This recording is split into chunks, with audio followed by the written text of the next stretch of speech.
We looked at how can we support staff wellbeing in Powys, and we looked at providing staff wellbeing events, decompression sessions for newly qualified social workers. We also look at debrief events, sessions for people that have been through a critical incident at work, and we've recently introduced Schwartz rounds as well.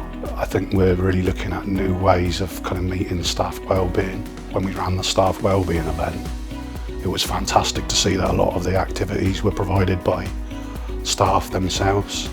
I'd helped with a bit of the setting up of the event, but I also got to attend it as like I said, an attendee. For myself, I got to learn some new techniques, and it was all built around their staff and giving them that opportunity to relax, learn new skills, share things. You could really sense that team building kind of aspect of it as well.